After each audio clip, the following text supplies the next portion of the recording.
Hello friends, இன்றைக்கி நம்ம என்ன பார்க்க போகிறோன்னா ஒரு டேஸ்டியான தொகையல் ரெசிபி தான் பார்க்க போகிறோம். ஒரு சௌச்சௌ வச்சு தொகையல் அரைக்கலாம் வாங்க. இது எப்படி பண்ணுறதுன்னு பார்க்கலாம்.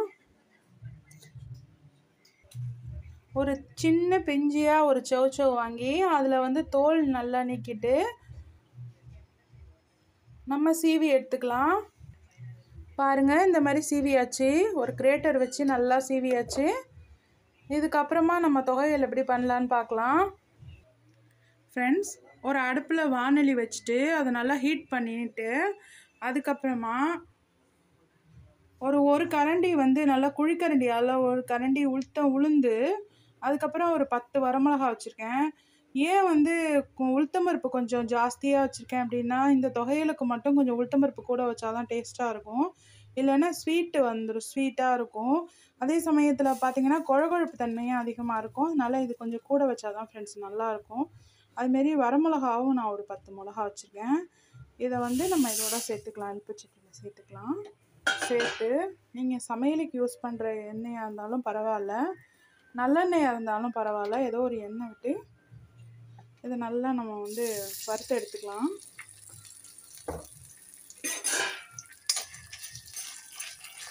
இது நல்லா பொன்னிறமாக முறுமுறுன்னு மிளகாலாம் வந்ததுக்கப்புறமா நம்ம வந்து பெருங்காயம் சேர்த்து இதை வந்து தனியாக எடுத்து வச்சுக்கலாம்.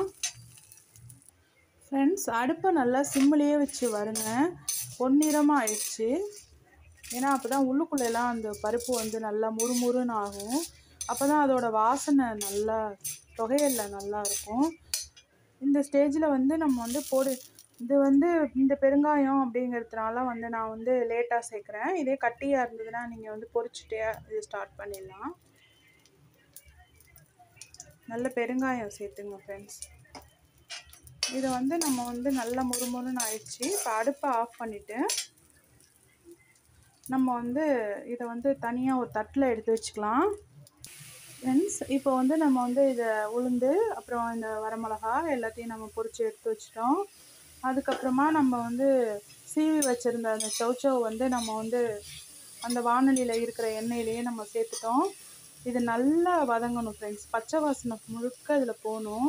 இது தண்ணி பண்டம் அப்படிங்கிறதுனால வந்து கொஞ்சம் நேரம் நம்ம மூடி வச்சு அது தண்ணி கிண்ணி விட வேணாம். நம்ம வந்து இது உப்பு போட்டால் போதும். கொஞ்சமாக உப்பு போட்டு இதை நல்லா வதக்கிடணும். வதங்கினோன்னு நல்லா ரோஸ்ட்டாக வெந்துடும் இது. அதுக்கப்புறமா வதக்கிட்டு நம்ம ஆற வச்சுட்டு நம்ம வந்து தொகையல் எப்படி அரைக்கிறதுன்னு பார்க்கலாம்.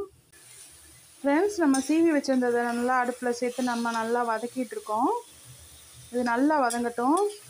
இது நல்லா வதங்கி கலர் மாறணும். தண்ணியெல்லாம் அதில் இருக்கிறதெல்லாம் ஃபுல்லாக வந்து வதங்கணும். எண்ணெய் இப்போ போட வேணாம், லாஸ்ட் ஸ்டேஜில் எண்ணெய் போட்டுக்கலாம். இது நல்லா வதங்கட்டும். பச்சை வாசனை அப்போ தான் போகும் ஃப்ரெண்ட்ஸ். இதை வச்சு நம்ம நிறையா சட்னி எல்லாமே நம்ம பண்ணலாம்.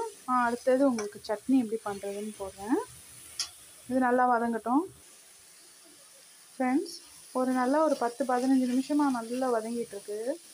இதில் இருக்கிற தண்ணி எல்லாமே அப்படியே இதிலே குக் ஆகிட்டுருக்கு.